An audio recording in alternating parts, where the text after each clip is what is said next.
Wrestling is trash.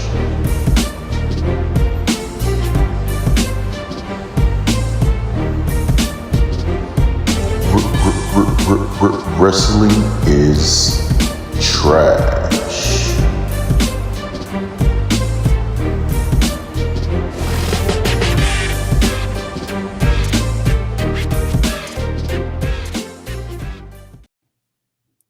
Ladies and gentlemen, welcome to Wrestling is Trash, episode 133. I am one of your trash boys, Trash Boy Numero Dos from the BX, host of the Everything Podcast, co-host of Wrestling is Trash, here with you on a lovely day. It is Valentine's Day, you beautiful motherfuckers. We're all here with you to talk some wrestling, some love, some guts, some blood, and all the other intricacies of the beautiful and wonderful sport of professional wrestling. Again, it's Lou from the BX here with Trash Boy Numero Uno. I'll let him introduce himself. I always point the wrong way.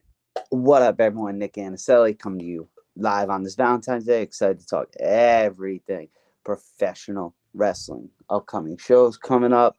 Some holiday moments we'll be speaking of from today. Just so much more. So happy to be here. Always glad to be with my fellow Trash Boy Lou, as always.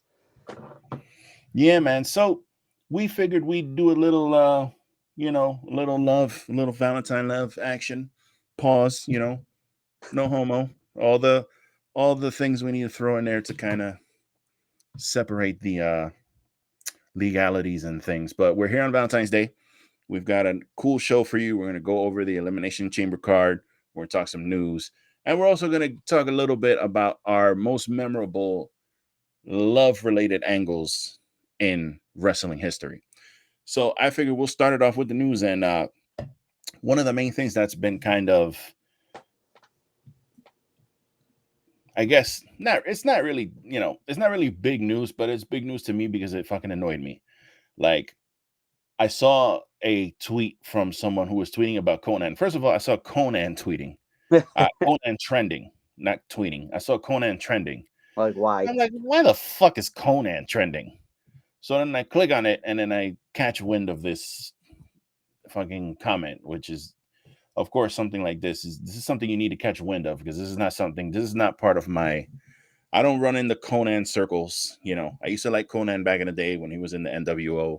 I think the 187 is probably one of the best finishers ever. I don't see why more people don't use it, but I don't exactly keep up with Conan and Disco Inferno and their podcast, but Conan seems to have an issue with Konosuke Takeshita paying tribute to Eddie Guerrero. Now, if you haven't seen this on his podcast, the Keeping It 100 podcast, he was talking about, they were reviewing Dynamite, and they were talking about a segment where Takeshita was having his match with Daniel Bryan. And was it with Daniel Bryan? No, it wasn't with Daniel Bryan. I don't even know what I'm talking about. Takeshita was having a match. Oh, MJF. With MJF. And he went up to the top and he did the famous Eddie Guerrero, he hit the Eddie Guerrero move. And for some reason, Conan felt the need to go online and talk about how much he has heat with Takeshita, that I'm glad, he's lucky I wasn't there. I got heat with that guy for doing that. And then he made it fucking weird and racial, saying he should keep it to his own race and blah, blah, blah. Now, of course, he's on Twitter saying that he was joking. His defenders are also saying, no, he meant it as a joke. You guys don't fucking know how to listen. You guys don't know how to pay attention. So I'll talk a little more about this, but before, Nick, you give your piece, I'm going to actually play the quick clip here. So Cool. We can kind of hear it for ourselves here in real time. I like how Takeshita or whatever, he's got heat with me, and he's lucky I wasn't in El Paso, because when he went up and he did the Eddie Guerrero thing before the frog splash, you're not Mexican, dude. Yeah, but he showed personality, though. Yeah, I don't care. I'll give the guy some. I don't care. The guy didn't have a lot of personality. Maybe it was his favorite wrestler when he grew up. Yeah, and it got a pop. But it got a pop. Yeah, stick to your nationality. So Takeshita ended up posting that it was his dream to wrestle a match in El Paso. Why? I got no clue. And after that happened, that little tribute he did for Eddie, the first thing I did was turn over to the person to my left, and I was like, Takeshita was the last person I thought would be.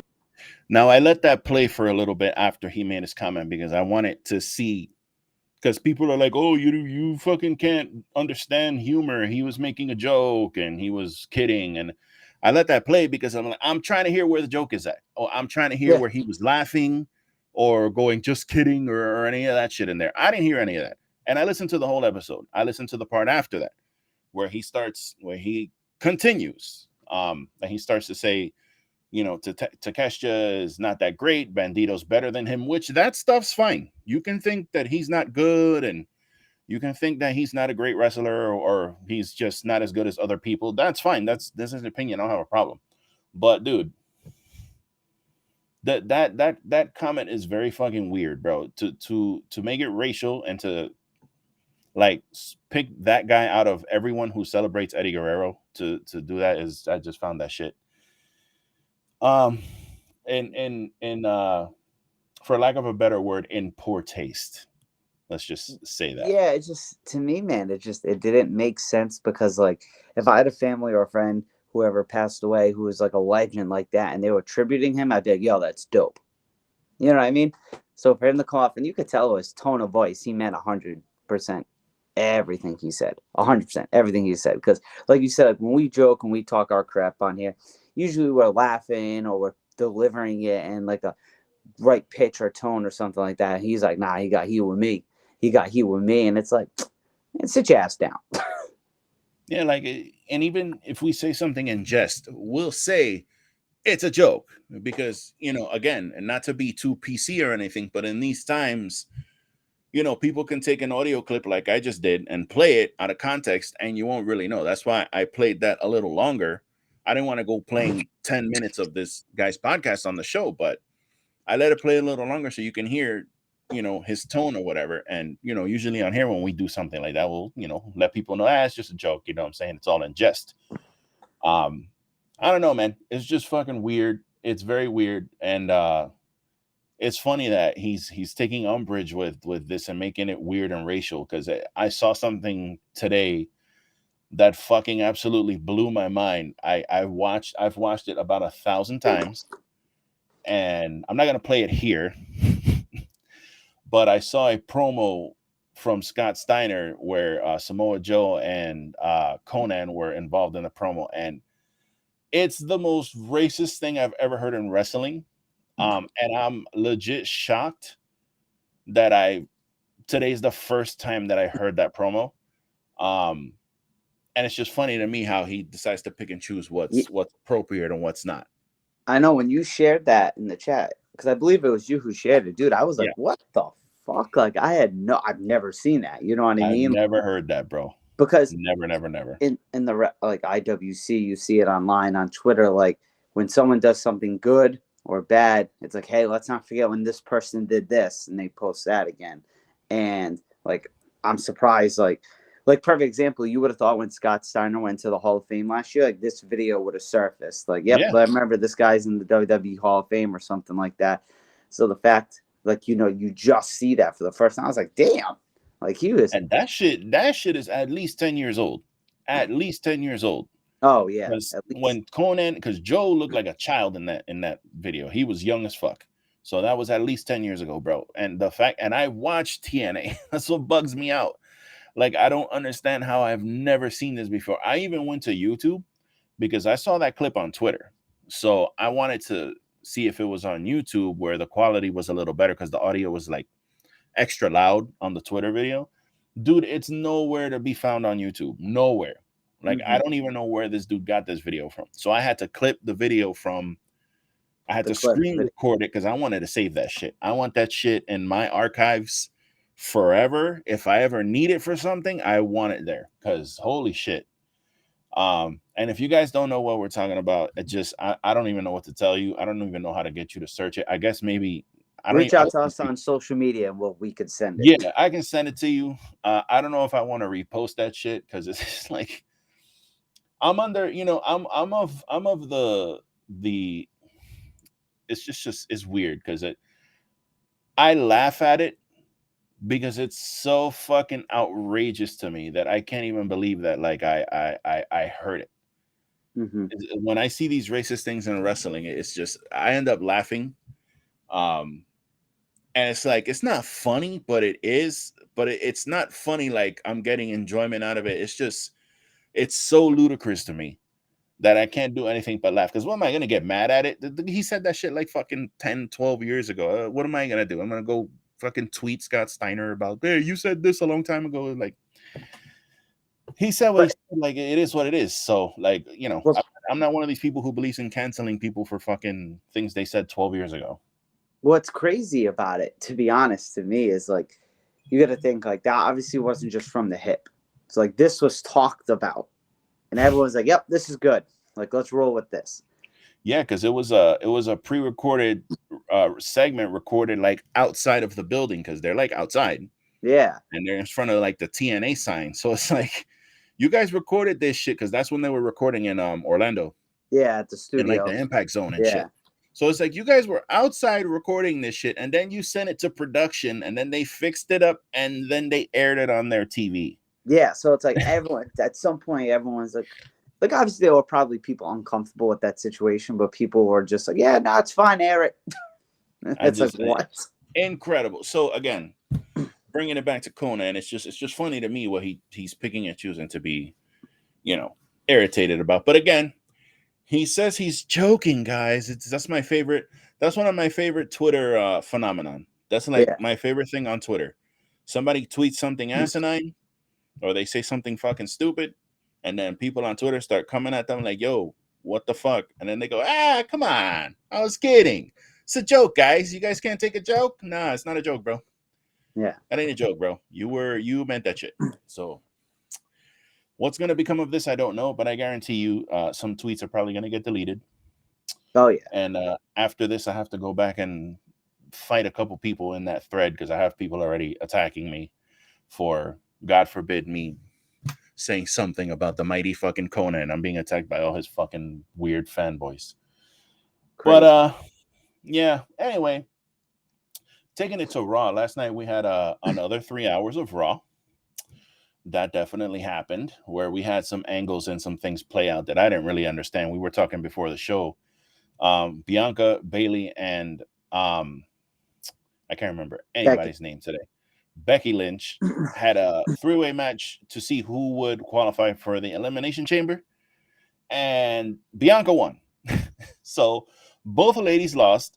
Both of them are losers, and neither one of them are going to the Elimination Chamber. So what was the point of that match? I don't know. There was only one pro that came out of that, and it was the promo leading to the match where we all got to fall in love even more with Bianca, for those who weren't already. Let me tell you something. I lick my lips when I talk about this. That whatever she was wearing, I don't know what the hell she was wearing. I know she makes her own gear. She should not be allowed to wear any of that shit again. And I don't want to sound like a misogynist. Women should be able to do whatever they want. But that's a married woman. And I shouldn't be looking at a married woman like that and thinking the shit I was thinking about last night when I saw that fucking... Because I didn't even see the show. I saw the pictures that got sent to me. Like you said, I hope Montez can fight. Yeah, I hope Montez can throw hands, bro. I'm pretty sure he can. He's a big dude. We've seen him do amazing things in the ring, but man, I hope you could throw some hands, boy, because whoo, that outfit she had on yesterday was crazy. I don't even understand what she had on. I even like had to look at the I had to stop and look at that picture for a second, like, wait, what's happening? Oh, I see. So, but anyway, shout out to Bianca Belair. She's being gorgeous. Wow. Happy Valentine's Day, Montez Ford. But the highlight of the show last night was Cody Rhodes and Sami Zayn having a phenomenal promo with each other. And it's funny. This promo, it could have gone very sideways. Yes. And it was a very smart, they did a very smart thing here where they both stayed baby faces, but it was kind of like a tough love kind of thing from big brother to little brother. And I think it worked well.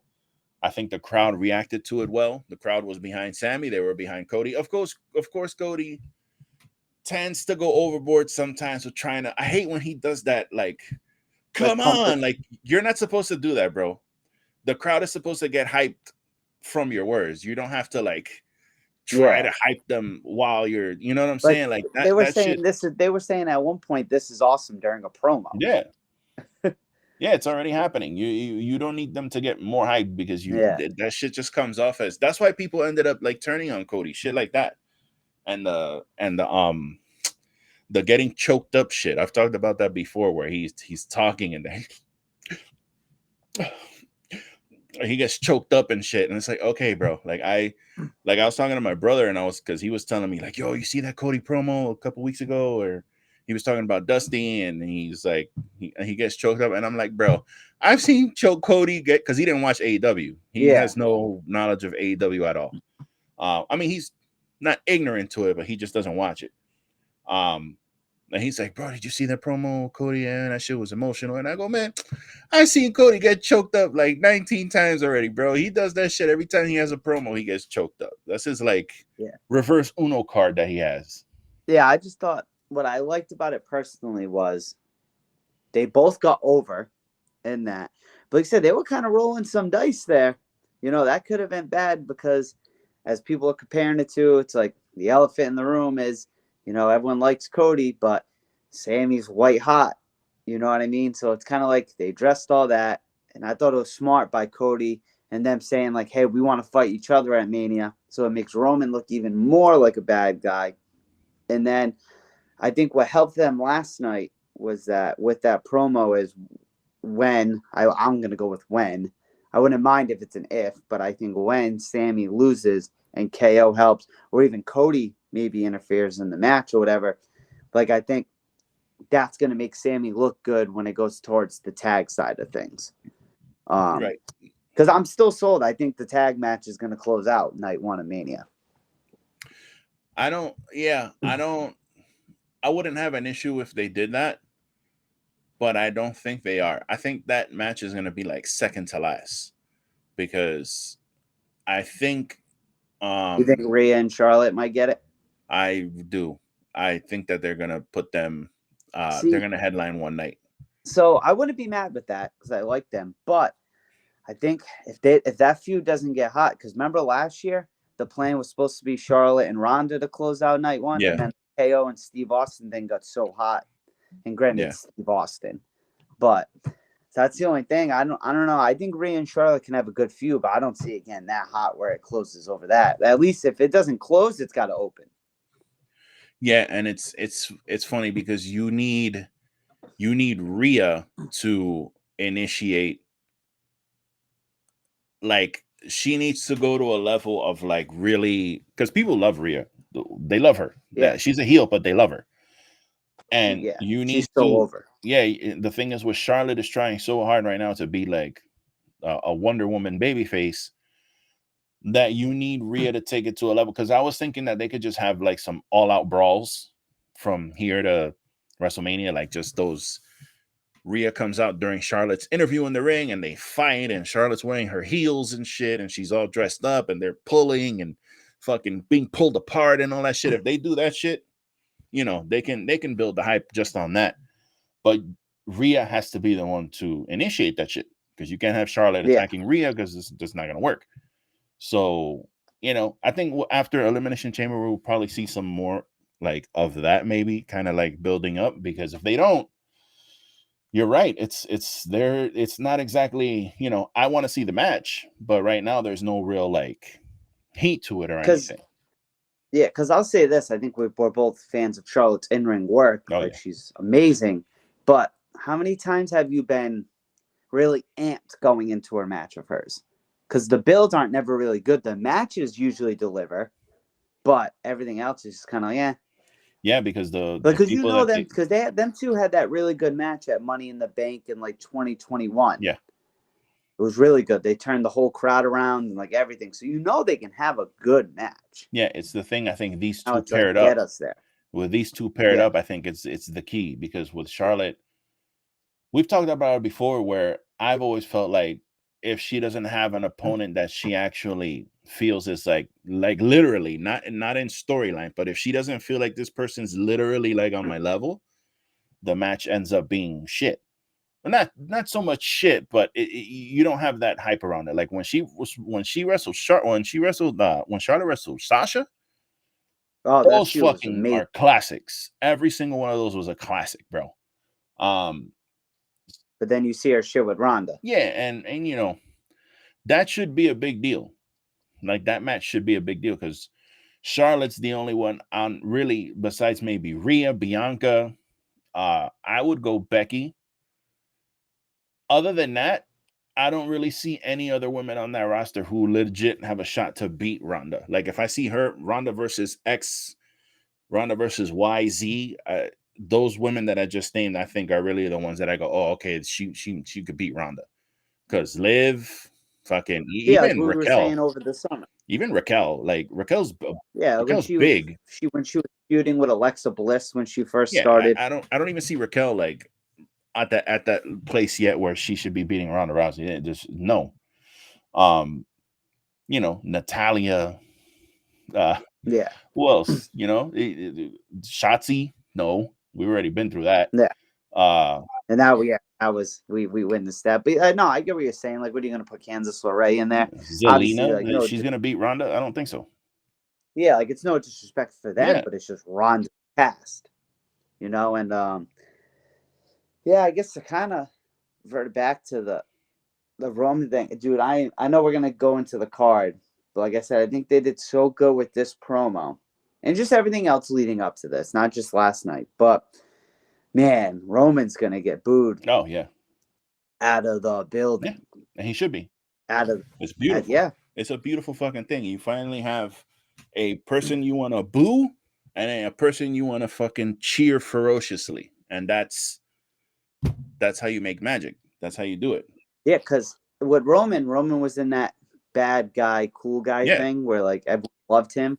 And like everyone throws up the ones and all that, but like this Saturday, I think it's the first time where he's a no shit heel. Like where it's in that building, 100% it's going for Sami Zayn. But even watching at home, 80% is probably going still for Sami. Yeah. Oh, and he's gonna be at home. It's gonna be fucking nuts.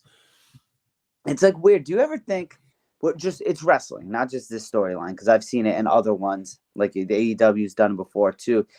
How just sometimes it ironically works out, like how this Sami Zayn thing just got so hot and they happen to be in Montreal. Yeah. The only thing that sucks is that the only thing that like AEW, MJF had the big build for his title and he won it in Jersey. Yeah. Like get it, Long Island, Jersey, I get it, but damn near close, you know? Yeah, and that comes to planning. Like I don't know how much was exactly planned for that, but I'm assuming a lot of it because you're like, okay, in 6 weeks we're gonna be there, so next week we're gonna do this, the following week, you know, and that's how you build the shit. With this though, it's like it sucks in a way because you kind of want to see the crowning moment of Sami winning, you know what I mean? It's built up to a point where you want to see him win the title, but you know that's not gonna happen. And it's not even like it's not even like, nah, I don't think Sami is you know, worthy enough to win the belt. I don't even think it's that. Well, I know it's not that. It's the fact that you have Cody, who's already that storyline is already written. Like he won the Rumble. He's back. He's healthy. Nothing is standing in his way. He's got the shot. And it could you? Oh, sorry. Good. Continue. So could you compare this in a way to Drew and Roman at Clash in the Castle in a way? Like with this one, I think we're very positive Roman's going to win. But with that one, it's kind of like the stars are aligning. This is like a time where Roman could drop the titles. Like Drew in front of a large crowd, his home crowd, you know, he's obviously a credible dude to beat him. Like the storyline was going good. Like, could you kind of compare the two, you think? The only thing about Clash at the Castle, I'm still mad that he lost. I think he should have fucking won that match. But the only thing with that is, you know, again, it's one of those overseas shows, kind of like Crown Jewel, where you kind of know shit that happens on those pay-per-views is not exactly like it's not big titles are not really changing hands like that. Aside from it happened one. It happened Fiend one time. Fucking won that one time, or was it Goldberg? I don't even fucking remember, bro. What? They both happened there, but the Fiend kind of had no choice but to win there because of that Hell in a Cell debacle that happened. Yeah, actually, now that you said that, I do need to go into one thing there. But yeah, it's similar to the Clash at the Castle thing. But it's unfortunate because, again, you want to see the culmination of this storyline being Sammy holding up those two belts. And you know it's not going to happen because you can hope. Which means, but yeah, it's just not. And they haven't even built up. If they would have built up a story where he's going after the heavyweight title, if he continued to say, I'm going to take that heavyweight title off of you, then it'd be like, okay, I could see where they have some kind of shenanigans and Sammy takes one of the belts off Roman. Then Roman. And they both are still going to end in massive pops. Right. Sammy could win massive pop. Cody wins the next pop. night, Cody takes the other belt, and then you're just, you know what I'm saying? But I don't know, man. And of course, so my thing, yeah, we're gonna dive into it. So I just want to add this one part. I'm sorry. No, good. Is that because we all know where this is going? As we said, it's gonna end in a tag match. So they have to do a good job in a way, I think, with portraying the heat on the Usos. So you want, because I think we can call it how it is. Kevin Owens is probably going to make his presence. And Nicholas seems to be having technical difficulties, which is okay. Nicholas is not where it's going to go at the same time. Nicholas has returned. You good, Nick? So who knows where it goes? Okay, so Nick just popped out for a second, which is all good. Nick right now is at an undisclosed location. Okay, so he is working off of the Wi-Fi signal. But what he was alluding to was basically when you have this tag team situation happening, you know Kevin Owens is going to end up coming back. You know that he's going to basically get involved in this match at some point, and you have to kind of have to have the Usos be heels again. I'm kind of picking up your continuing your thought there. No, you're good. I'm continuing your thought there on the Usos. Oh, don't worry. I explained to everybody you're at an undisclosed location and you're on the Wi-Fi. But yeah, I was continuing your thought where basically, you know, Kevin's going to get involved and the Usos basically have to go back to being monster heels in order to sell the story of Sammy and KO kind of going after those titles. Yeah, no, you're right. You're right. Because that's where it kind of has to go. I don't want to get that too much into it because I know we're going to talk about the match as well. Right. Yeah, but finally in news, and there's not really much to this, but we thought it was kind of appropriate to kind of bring it up. Cody, staying with Cody was on the Ned Levitarn podcast, and he was talking about the all-out brawl, the scrum from hell, if you will. And he definitely brought up some interesting points, although he was being very political about it. But a lot of people were speculating, you know, why is he being so political about this? Does it mean he's going to go back eventually? Is he going to come back? Is he going to go back to AEW eventually? I kind of feel like Cody is going to end up back in AEW at some point. It's going to be a while. But I think he'll end up back there. That's why he was kind of being so coy about making sure what to say and being very careful about his statements regarding the brawl out thing. So yeah, it's just that was really the only thing for me that I felt like he was being super political, and he was being super political because he still has friends there. Yep. And he's very good friends with CM Punk. He's very good friends with the Elite, but he's not picking any sides. And I think eventually he's going to end up back in that company. Not anytime soon, but definitely, you know, in a few years, wherever AEW is. I don't know how they're going to be in a few years, but I can see him definitely going back at some point. Yeah, I agree too. And you got to think it's WrestleMania season, man. I don't think he wants spotlight on him about his comments on something from August, September. Right.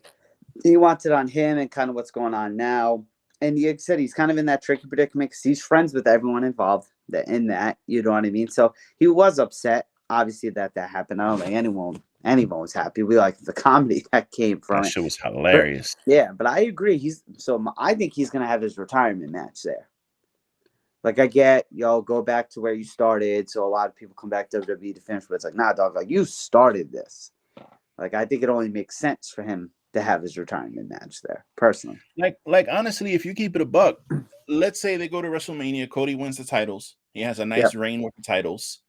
You know what I'm saying? He loses it to whoever he's going to lose it to, because, you know, eventually he's going to lose the belt. Obviously, you're not going to hold the belt fucking forever. Yeah. After that, then what does Cody do? Like, you're going to have Cody, what are you going to have him do? You're just going to have him continuing to be in the heavyweight championship hunt.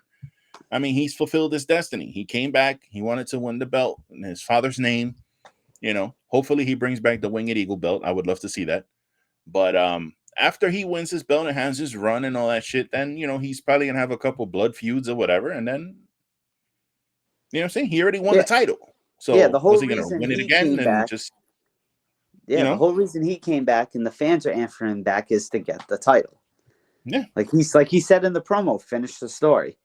If the stars are aligning, which it seems it is, on April 2nd, the story's going to be finished. Like you said, and that's what I'm curious. Like, I wonder who he's going to drop it to. I'm cool with anyone but Roman, to be honest. Like, cool, I get it. They're going to have a rematch. Like, I'll put money on it now. That's probably going to be the SummerSlam main event, if I had to guess. And I could see Cody having a run till Mania, like Mania to Mania, and drop in there.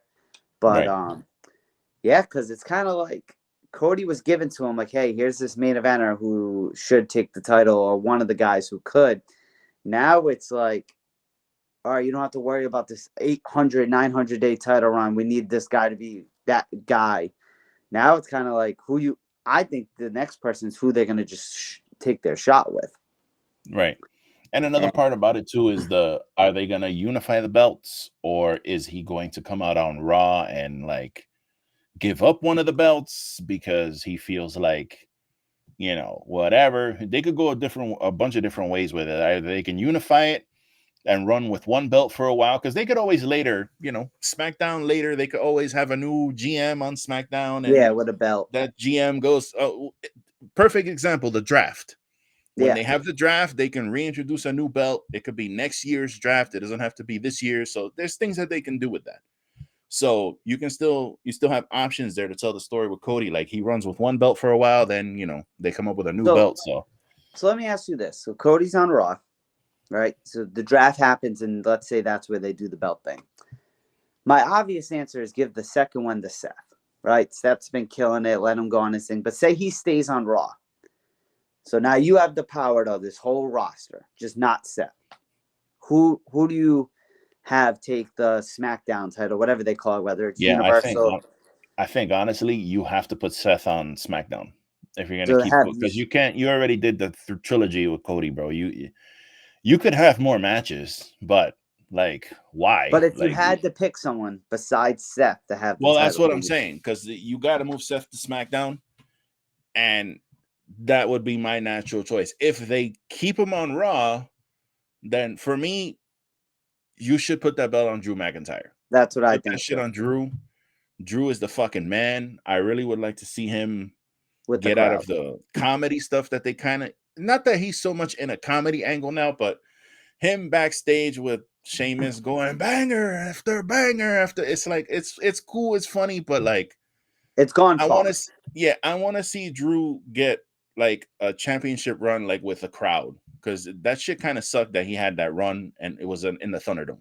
He held it down in the Thunderdome, but I really think it would be cool to see him have that run with a crowd, a live crowd. And I think now's the good time, because this is just me personally. I think by the time they got back to the crowd, he was still hot, but not hot like he was. And I think now he's starting to pick it up again, where everyone likes Drew now. So I think now is the time, you know. But man, like, I'd love to see, honestly, 3 people on SmackDown who are all on SmackDown right now I'd want to see are Drew, Gunther, obviously have it. And then I know we bash on him a lot, but if done right, I'd like to see Karrion Kross with the title. If done right and build, you know what I mean? Don't just put it on him because it's on him. But if done right, I would like to see Karrion Kross with a title run. Man, that dude is... We're forgetting someone here, and I wanted to, and I'm glad you went there, because I almost forgot. I said I wanted to ask you something, and then I completely forgot about it. But we're forgetting one person who is on the SmackDown roster, and his name is Bray Wyatt.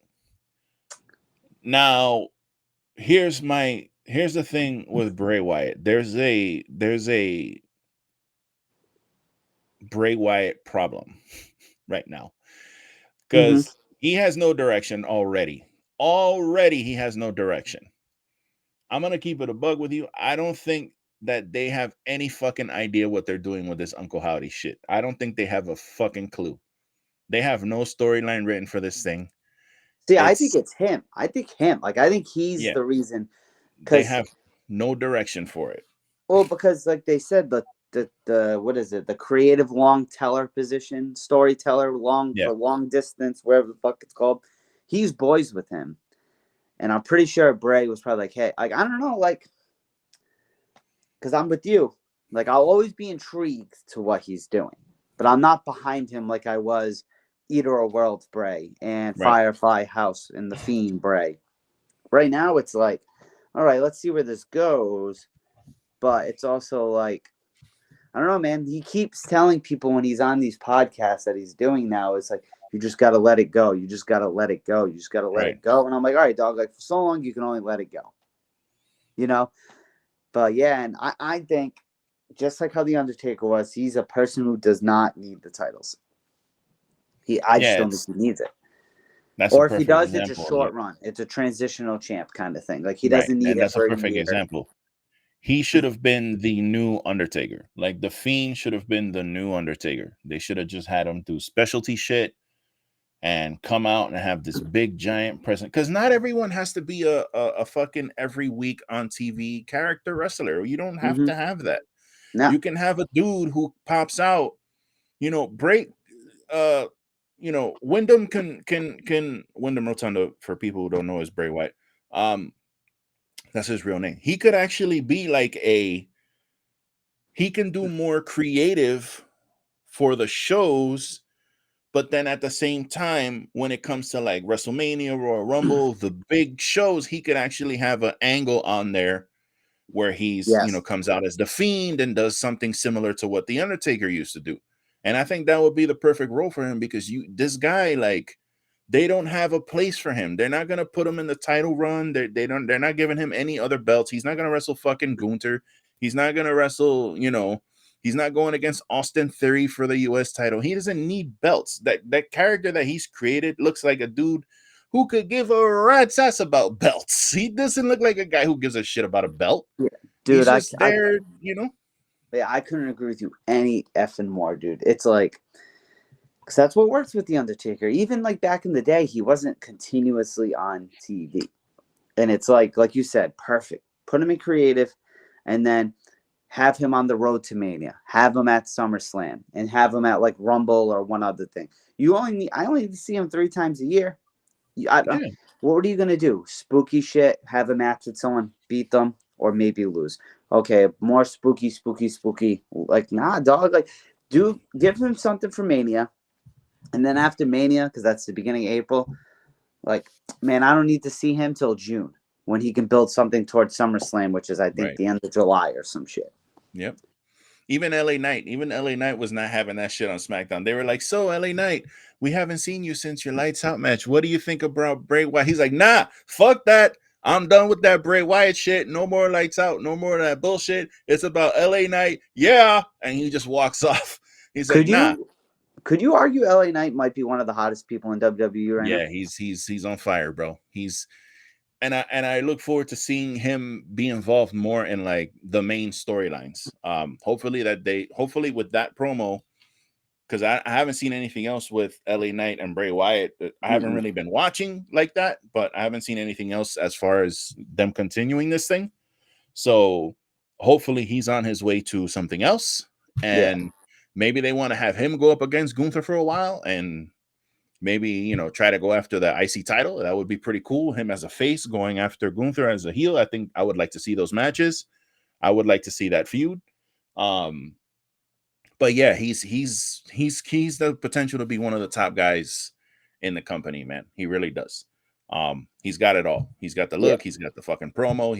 He can wrestle. He's the shit. So, but again, Bray they got to figure something out with that dude, bro. They have to put a pin in this howdy doody, Uncle Howdy Doody, whatever the fuck this is. They have to come up with a something.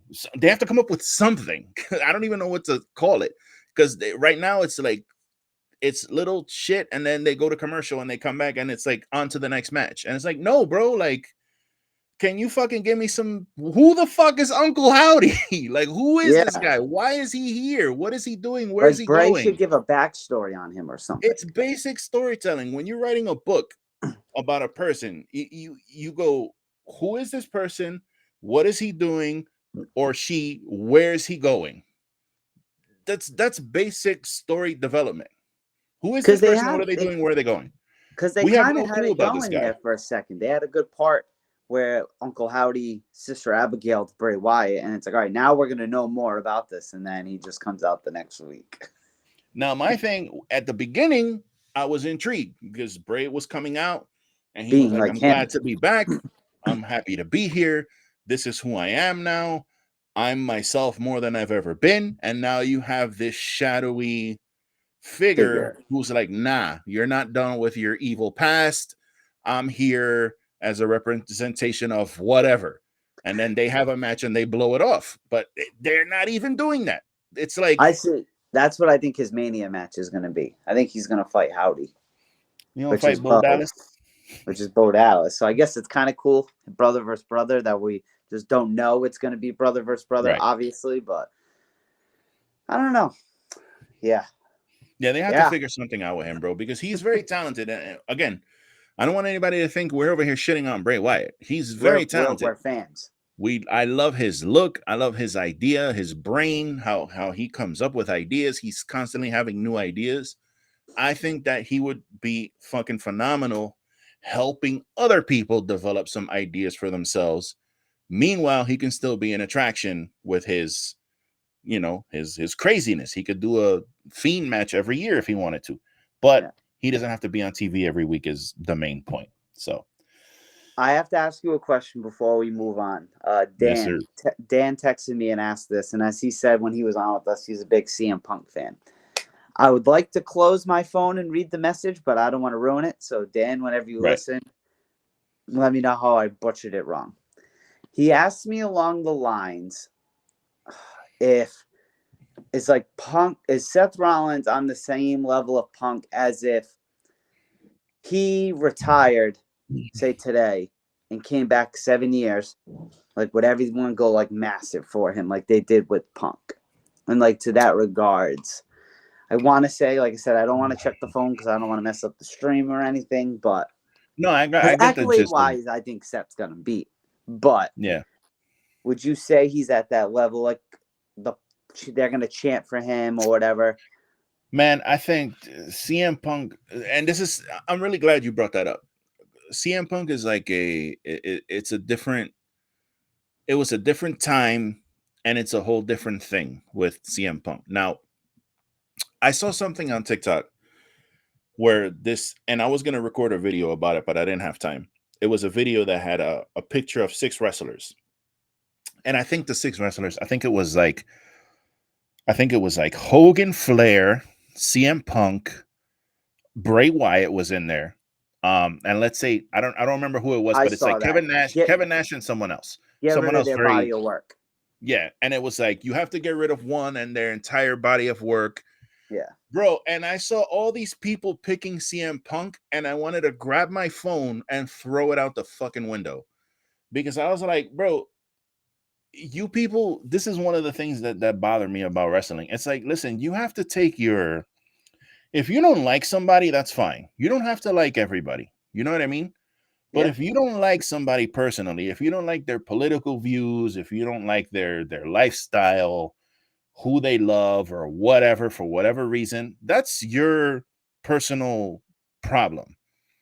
But don't act like what they've contributed to wrestling is like is part of that dislike that you have, because that does not count, dude. All those people who were picking CM Punk are out of their minds. All these wrestlers that you love today, all were influenced by CM Punk. They weren't influenced by Hulk Hogan and the Ultimate Warrior and Ric Flair. Yeah, I'm sure that they Ricochet, I'm sure, knows who Ric Flair is and has seen some Ric Flair matches, but you don't think that Ricochet was fucking watching CM Punk and ROH and was more like, he was more inspired by that than all these other people? Dude, did you hear what Seth said? Seth said, yeah, he's a cancer and all that, but he said, I hate talking bad about him because I like him so much because he trained him. Punk trained Seth Rollins. It's like, people forget, man. People are such creatures of the moment, man, that they'll just like, and people, bro, literally were like, because you know how those videos work. They post a picture and then somebody pops up and like in 3 seconds they say something and that's it. And people were like, they post a picture and then they pop up and they were like 100% CM Punk. And that's the end of the video. And I'm like, get the fuck out of here. Like, what are you talking about? Like, honestly, for me, dude, Bray Wyatt was in that picture. You take him out because he hasn't done, bro, what has he done to uplift the business at all? He's done nothing. He's come up with cool characters. He had a very fucking awesome debut with the Wyatt family and all that shit. I loved that character. I've said it a million times. I love the Eater of Worlds Bray. I love the cult leader Bray. I think he's brilliant. I'm a big fan of his. But if you got to remove one from that list that I named, it's him. Yeah, it has to be him. I'm not even going to think about it. Yeah, it's like, you're not going to erase Ric Flair. You're not going to erase. You can't erase CM Punk, bro. You erase CM Punk and everything that he's done from all the indies to ROH to WWE. You're insane. You're out of your mind. So to answer now that that's a soliloquy out of the way, to answer your question, I don't think it's the same thing. Like, if Seth were to retire, if something were happen to Seth where he started becoming disgruntled and he decided to quit the business and he just left, and there was speculation, he might go to AEW, but he never does. You know what I mean? And then like 7 years later, let's say he comes back to WWE. The pop would be insane, but I don't think in those 7 years you're gonna have people chanting, like they're not gonna be singing his song. And maybe in the first couple of months, maybe, I don't know, but I really don't think that would be. I don't think it would be like that. Like, bro, people, when CM Punk debuted in that ECW, that new ECW on Sci-Fi thing that fucking WWE did, bro, I had not heard of him before. And he came out and people were chanting CM Punk. And I'm like, who the fuck is this guy? Like, why the fuck are they chanting for did I miss a show? Because I was watching, at that time I was watching every week. So I was like, did I miss a show or something? Who the fuck is this guy with a Pepsi? He's got a Pepsi logo on his arm. Who the fuck is this guy? Like, I didn't know who he was. And the crowd was chanting CM Punk. His debut match on ECW, he wrestled I forget who it was that he wrestled. I remember he had that banging feud with John Morrison for the ECW title. His debut match. When they rang the bell, they were chanting CM Punk, CM Punk, CM. I was like, who is this dude? Like, you know what I mean? So it's a whole different thing. And that's respect. That's from a time where, we had the internet, but it wasn't popping like the internet's popping now. Like, you could get information in seconds now. You can get video from 15 years ago now in like 3 seconds. It wasn't like that before. So, I hadn't heard of him. So the fact that people were chanting since then, and even all these years that he's been gone, every fucking arena that you go to, people are chanting CM Punk when they get bored. I don't think that can happen again, bro. Not even with Seth Rollins, as great as he is. That's a fair argument. I support it. I like it. And then, but yeah, I just want to ask that awesome. Before we move on to what we're gonna talk about next. Seth is awesome, man. But I don't think so, bro. I don't think that would happen. But guys, again, we have a pay-per-view coming up this Saturday. If you feel like we've been a little WWE heavy the past few weeks, it's because, not a lot of other people are doing pay-per-views. We talked about, just so you know, we were texting yesterday, and I'm like, man, we got to start talking to some AEW, but they're building to their show, which is coming up, so we're going to be doing their show probably next week or the week after. And I literally look at my the Cinemark app every fucking day for those tickets to go on sale for the theater because they're not on sale yet. Yeah, I look every fucking day to see if them shits are on sale so I could buy my fucking tickets to go sit at the pay-per-view. But like I said, even then, like news-wise, they're quiet. It's just they're doing their thing every Wednesday and Friday. They're doing their thing. We talked, I'm happy we addressed that because we were both speaking of it offline, like, because we don't want to be those guys. That's not us.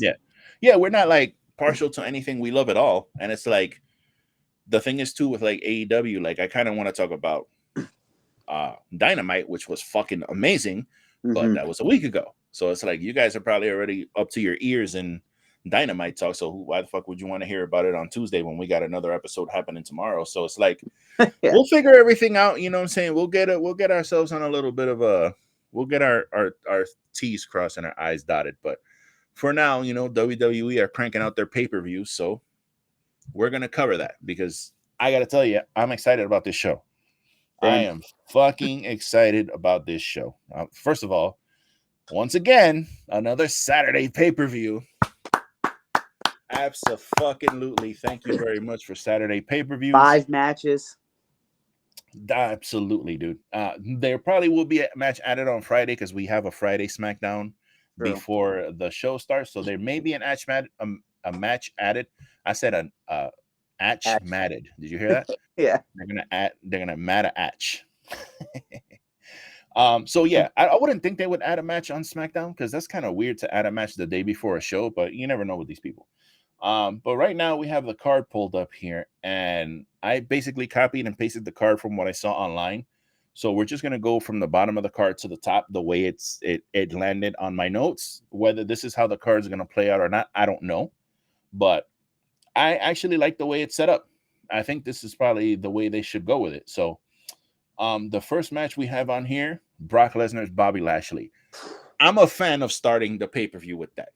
I'm a fan of starting with that shit. Get your big names out there. Let them go out there and beat the shit out of each other. Because they had a fucking awesome match the last time they did this. Let them go out there and just go ham. Run through the guardrails, run through the crowd, jump on the stairs. Bobby beat his ass last night too. Yeah, man. You know what's funny? I rewatched the other day. I rewatched the 2021 Royal Rumble where Brock started it. Oh, 2020, yeah, 2020. Was it 2020? I rewatched that shit the other day. That's such a good Rumble. 3 or 4 days ago, I was like, you know what? I want to fucking let me rewatch this shit. And I throw that shit on. Oh my god, what a fucking that spot where Big E comes in.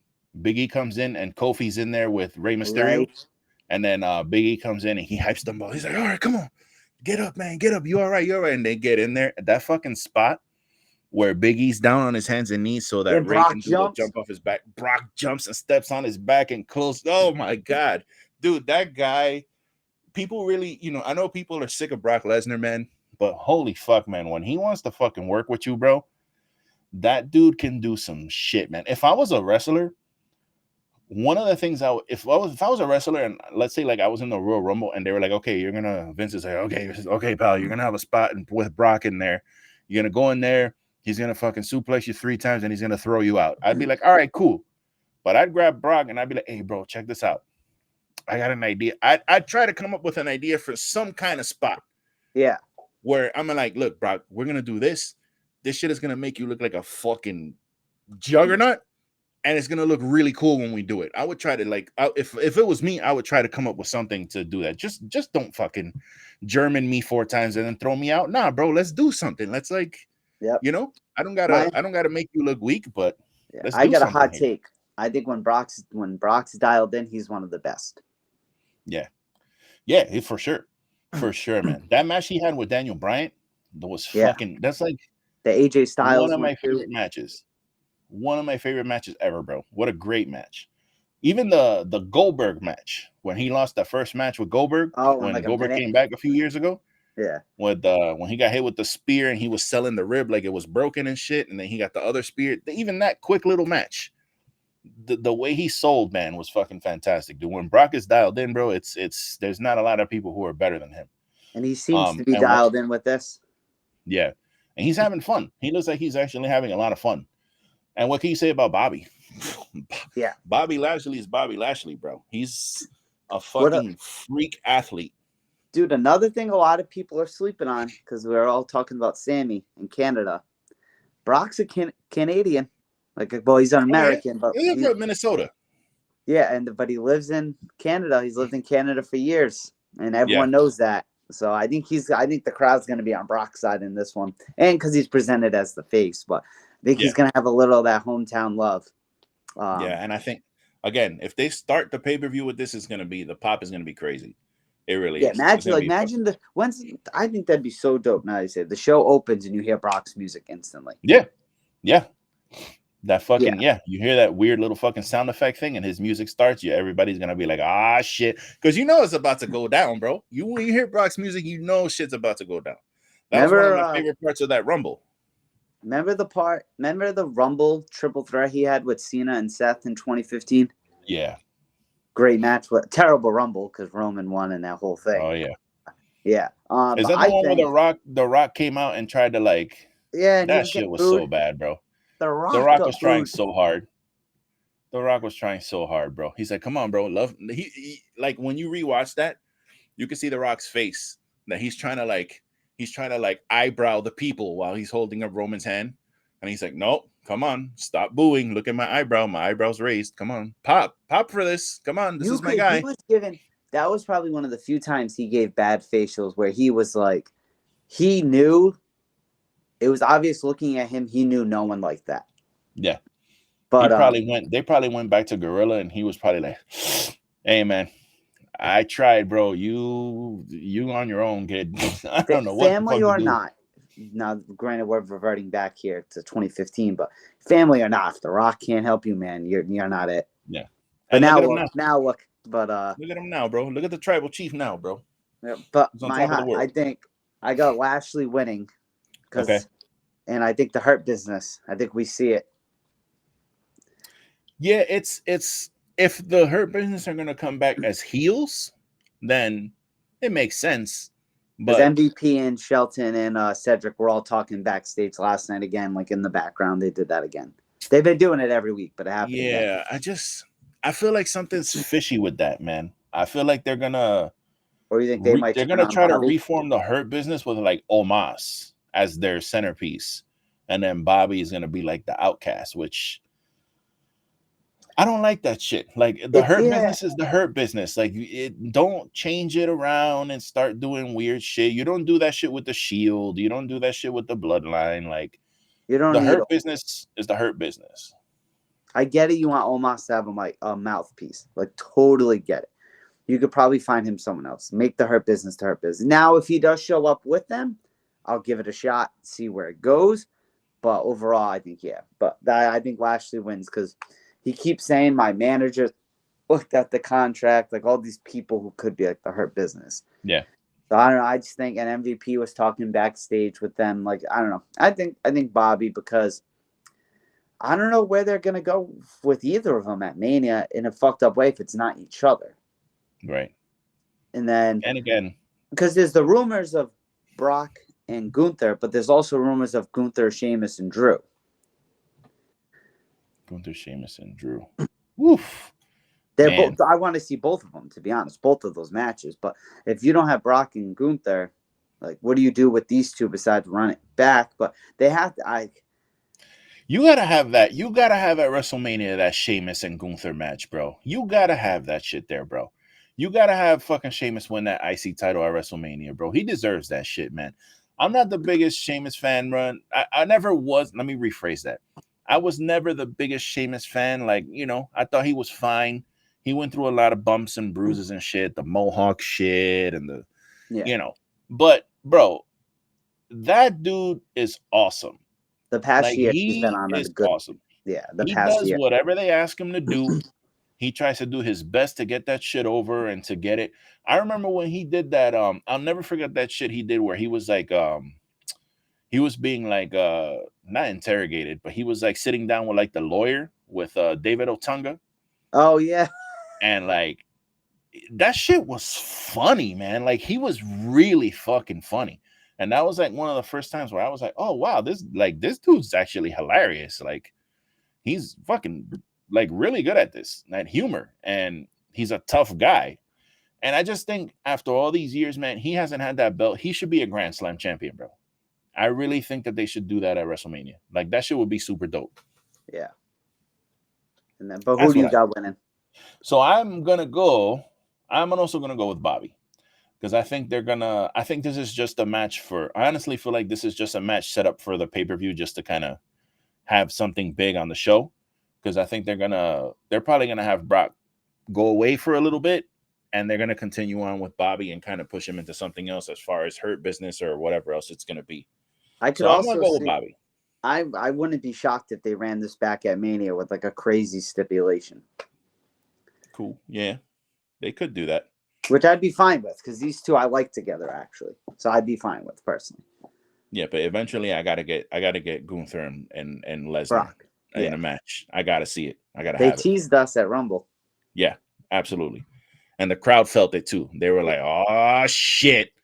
I gotta see that. Next up here on the card, we have Edge and Beth Phoenix versus Finn Balor and Rhea Ripley. This is the match that should have happened like almost a year ago when he did that match with Miz and Maurice. I don't know why that match happened, even though it ended up being not horrible. It was, a good match. They seemed like they were having fun.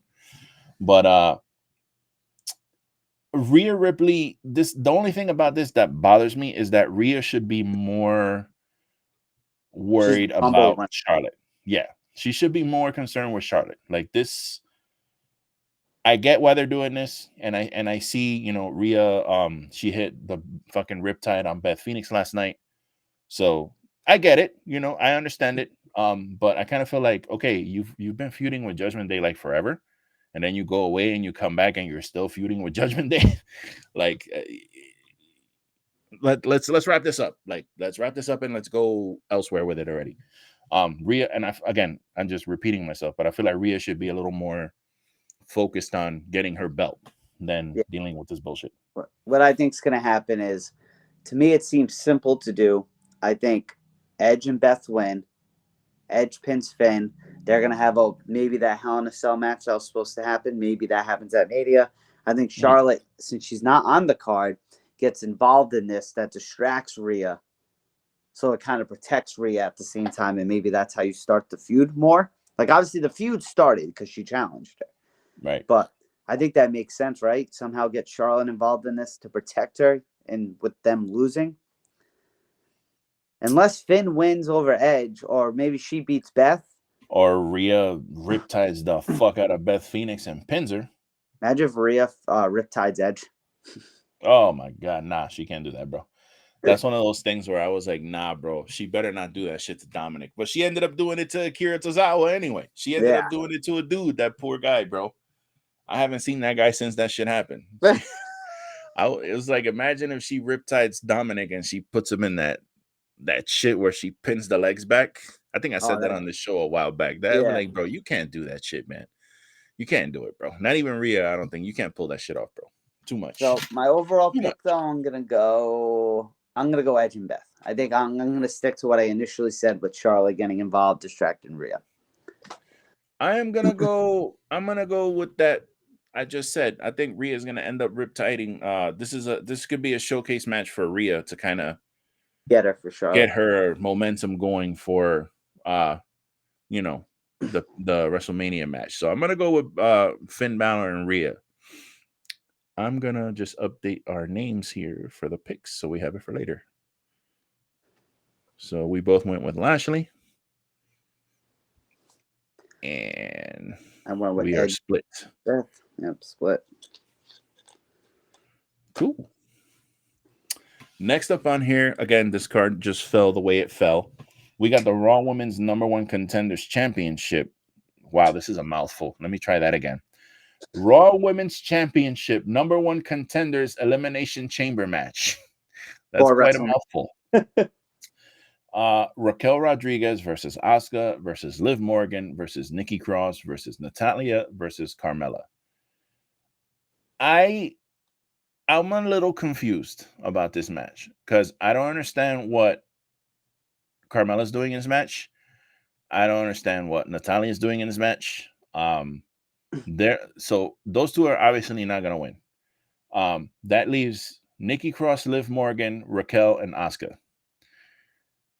Liv Morgan's not going to win this match. No. Nikki Cross is not going to win this match. No. That leaves Raquel and Asuka. Okay, Nobody's ready for Asuka to be the number one contender. Raquel is on SmackDown.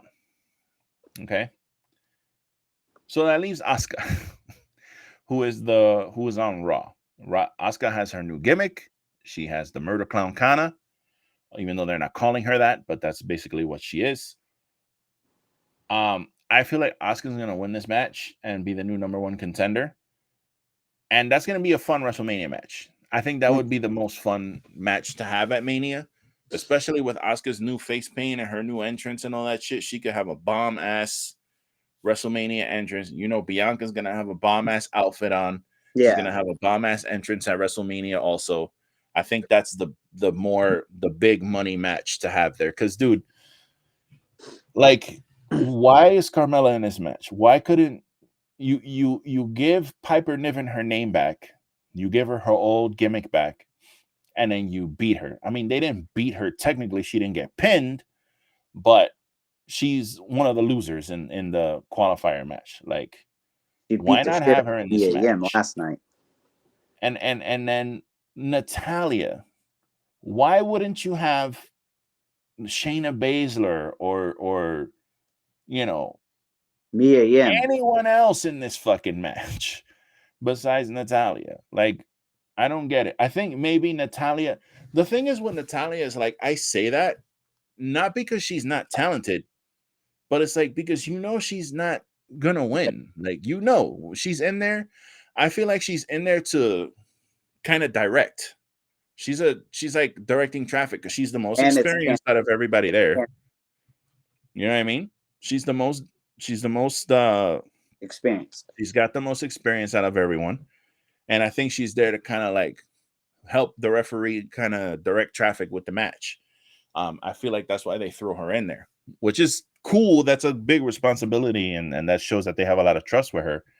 But as far as a fan looking at it, you're like, why the fuck is she in this match? Like, she's not going to win. You know what I mean? Yeah, so, it's Asuka, man. I don't got much. Yeah. I think it's going to be a good match. I think it can be, but I'm going with Asuka. I don't got much. Elimination chambers are always fun. Like, they're always a fun match. I love that whole thing where they're all sitting in there in those glass fucking containers, and then one by one they come out. Yeah, that shit's dope. So we are both going with Asuka, and that is a sound pick. The next match I have on here is the men's elimination chamber match for the WWE United States Championship. And it is Austin Theory versus Seth Rollins versus Johnny Gargano versus Bronson Reed versus Damian Priest versus Montez Ford. Now, who do I want to win this match? I would love to see Montez Ford win this match. I would love to see Montez Ford be the U.S. champion, but unfortunately, he is in a tag team. And I don't think that they're going to do that quite yet because they haven't alluded to any kind of breakup with the two of them. Yeah. I would also kind of like to see Damian win it, but he was already been champion. And what are the odds that they're going to start giving championships to Judgment Day like that? Like, yeah. He's gonna have I don't really see that happening. I'm gonna actually go with Bronson Reed to win this match. I think that Bronson Reed is a phenomenal talent. He's really good, and I think this is gonna be a good showcase for his skill set in there. And it would be a good way to kind of like get him over, kind of like as a monster heel, to just come off and nobody's thinking he's gonna win. He's the new guy, and bam. He goes in there and he fucking ends up winning the whole thing and being the new U.S. champion. I think that would be pretty cool. So I can honestly say this and mean it. I don't care who wins because I kind of Right. like everyone in this match. Right. Who I want, keyword want, is Bronson Reed. But who do I think? I think Theory retains, man. Okay. Yeah, I don't know. I think it would kind of help solidify him, and especially with these rumors of him maybe fighting Cena too. I don't know, man. Just the gut instantly is like, nah, Theory's taking this. Which I don't care if Theory wins, to be honest, because he's been good lately. And that's the thing with that's the thing for me is that he's wrestling Cena at WrestleMania. So he doesn't need that belt. Because you ain't gonna, you know what I'm saying? If Cena beats him, then what? He's a US champion, then he's gotta wrestle. Nah, he's not gonna do all that shit. You think regardless of title match or not, he's beating Cena? Like, do you think this is one of them I'll get Cena? Because Cena seems like the type to get people over. He should. At this point in Cena's career, that's what he should be there to do. He's there to, if he's wrestling in a singles match, then he's putting someone over because that is his purpose right now. He's not a full-time wrestler. He's a big, giant name who's very over, and his job is to come in here and get someone else over. So I would think that's you know, if he wrestles, you know, Theory, that he's going to lose. So that's why I think he's not going to retain. So I'm going to go with Bronson. Okay, yeah, you jot me down there for Theory. I'm still going to stick with that. And finally, the last match of the night, the main event. That we spoke about entirely already. Man, we've ad nauseum. We've talked about this match. It is the main event: Roman Reigns versus Sami Zayn for the WWE Undisputed Heavyweight Championship in a regular ass match, a straight up one-on-one. Now, we've talked about how Cody is being fast-tracked to WrestleMania to most likely be the one to dethrone Roman Reigns. Makes perfect sense storyline-wise. The story tells itself. We don't have to keep reiterating the same thing over and over again. The story tells itself. So the fact that we have that there, I really like the fact that they're still kind of teasing up the, hey, like Cody told them, I don't want to see you here next Monday. If you win, I want to see you at WrestleMania. So don't come to my show. Don't come here. Go to SmackDown and get ready for WrestleMania. I like that they did that because it, you know, continues to tell the story of who's going to win. Man, I know Roman is going to retain. I'm so torn, man, because I feel, you know, part of me inside would love to see Sami win and like hold up those titles, but it's like, I know it's not. Yeah. I know it's not going to happen just because of the way everything is pointing, you know, but man, the fact that that would be the perfect cap off to his story is just, and it's in his hometown, bro. He's in Canada. Yo, I'm going to tell you something right now. If Sami comes out to Worlds Collide, and like if Sami comes out and he's cuts the hair back to like what it used to be, that little short fucking, you know, number 2 fade, and he trims his beard back to what it used to be, and he comes out and he starts ska dancing and all that shit. Yo, I'm going to fucking lose my shit. I really am. I'm going to be popping like one of those fucking Canadians. And I really hope he does that, because this whole mop that he's got going on, that I don't understand it. I shave, as you guys can all see, you watching on YouTube. I got rid of my mop. I had to get rid of that shit. So if he does that, I think it would be fucking awesome. And it would make him look more like, you know what I'm saying? He would look more presentable and more like a champion if he actually cleaned the shit up a little bit. You know what I mean? Yeah. I kind of like the Rumble. I'm going with Roman, but kind of like the Rumble. I'm just excited to see the story in the match. I don't want to keep going down a rabbit hole of this match because how do you think the match ends? So what I think happens is they have a good match. Jay comes out. Jay obviously looks confused in that regards. You know what I mean? Because he did show up last week to defend the titles. There's going to be a little moment there because I think at one point you're going to see Sami give Roman a haluva kick. That's going to happen in this match. And whether that's the close call or right after that is when maybe Jay interferes. But Then I think we just see Jay hit him with a super kick. And then KO comes out. And then I think he'll fight off the bloodline or whatever. Maybe, like I said, maybe we get Cody in this somehow. And then Roman hits the spear and wins. But you're 100% going to see Jay super kick Sammy. And you're going to see Sammy hit that hula kick on Roman at some point. Which that place is going to pop when it does. Oh, yeah. How dope would it? I don't see it happening. But he did it last year at Mania. It was also against Johnny Knoxville. But how dope would it be if the match started off with Sammy just instant hula kick to Roman? That would be dope. I don't think it'll happen. I think that's going to be more like it's going to build to that.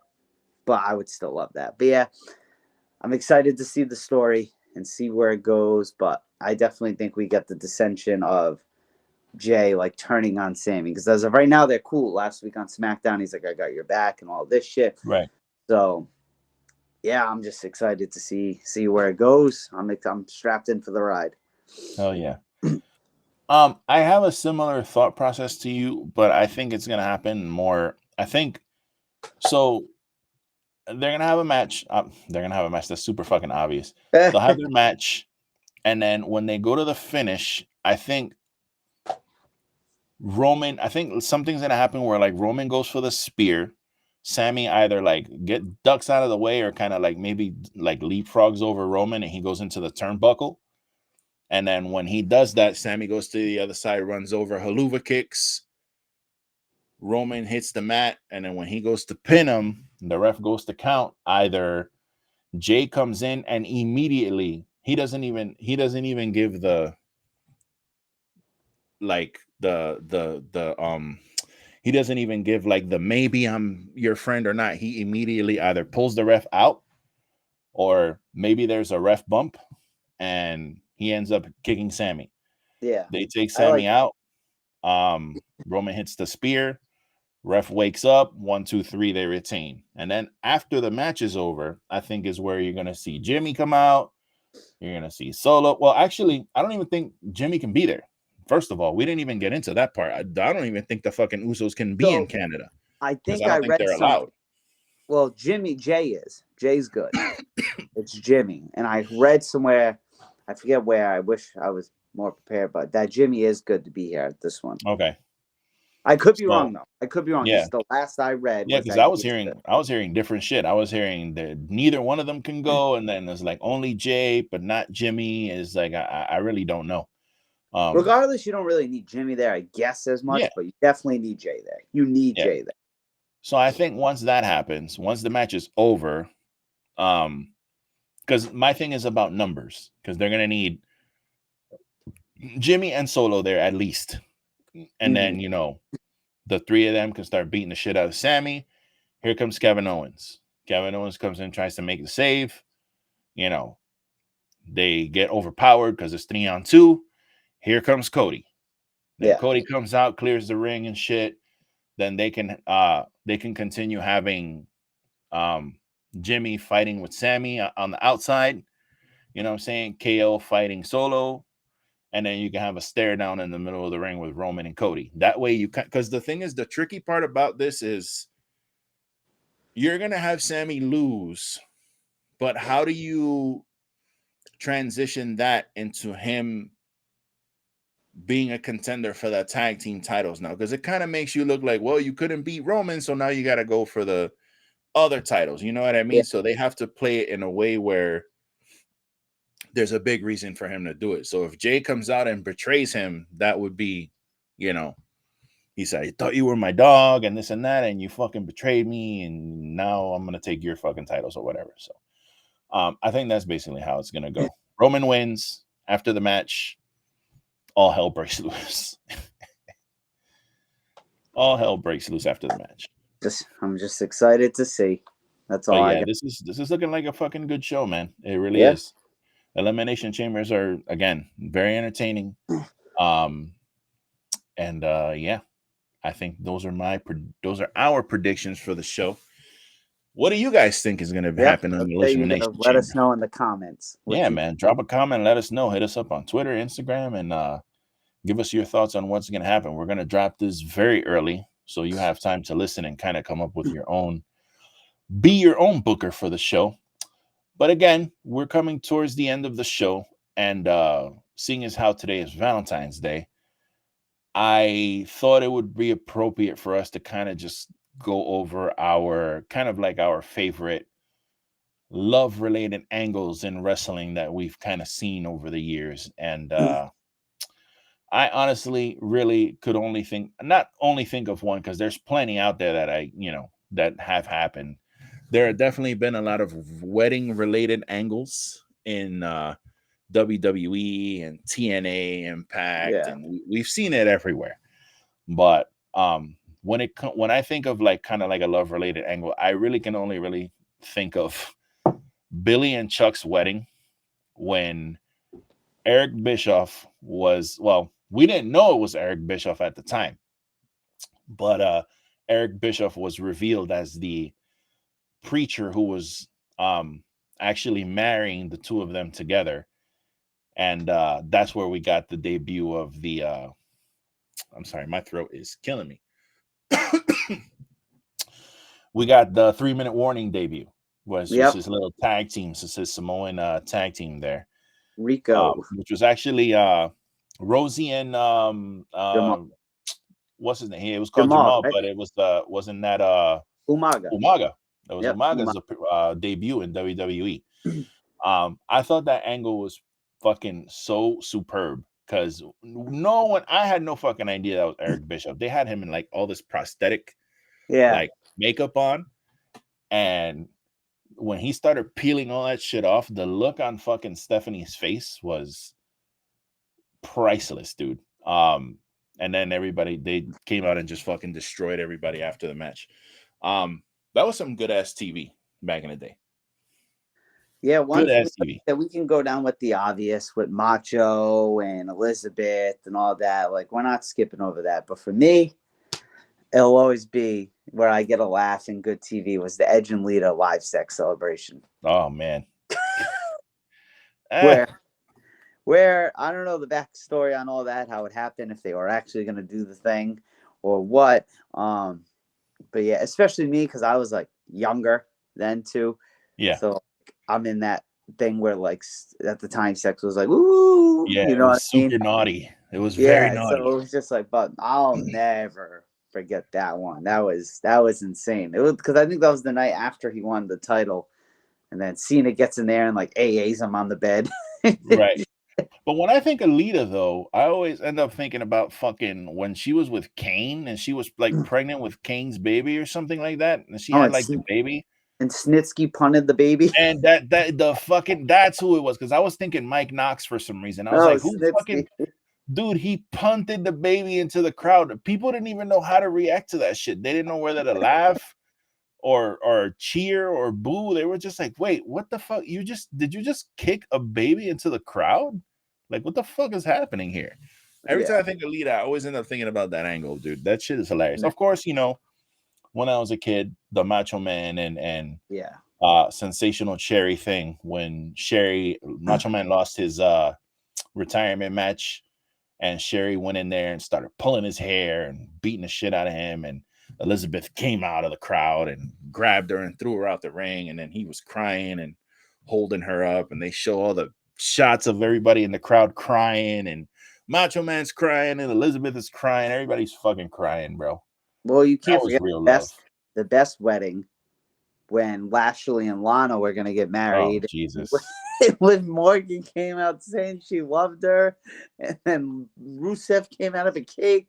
That was all booking Paul 101. That was all Paul Heyman. Was it really? I thought he was the head of creative of Raw at the time. I can't believe he came up with that. That to me, it reeks of Vince 101. Oh, I definitely think. Don't get me wrong. Vince was definitely. I'm not blaming all on Paul Heyman, but Paul Heyman. I refuse to believe Paul Heyman had anything to do with. I know he was in charge of booking at that time, but oh my god, what a horrific fucking. You know what's funny? I watched something on YouTube with when Ricochet beat Bobby, because I was watching some highlight video. It was like best. It was called like Ricochet dying for 9 minutes, and it was just like Ricochet selling all these crazy fucking like moves and shit. and it was they showed when he did his shooting star press on Lashley and won. And I was like, oh shit, yeah, he did beat Bobby Lashley clean. And then they showed Lana like freaking out and shit. And I was like, oh my God, I completely forgot about that Lana Bobby Lashley shit, man. But the Lana Completely Bobby forgot thing, about that. the only pro that came of that is the Lana Bobby thing started the Hurt business. True. Because MVP told Bobby to ditch her. Yeah, that is true. Yeah, he was like, you that's too positive. involved with this shit. That's positive Nick coming. You know what? That's actually fucking 100%. Yeah. If it wasn't for her, we probably wouldn't have the goddamn Hurt business. But, you know, it's all about, with wrestling comes love, and love and wrestling is those things go hand in hand, because we on this show love wrestling very much. Yes. And what we also love is you guys who watch this show and click like and stream it every week. We appreciate you so much for joining us on episode 133. We are coming to the end of this show.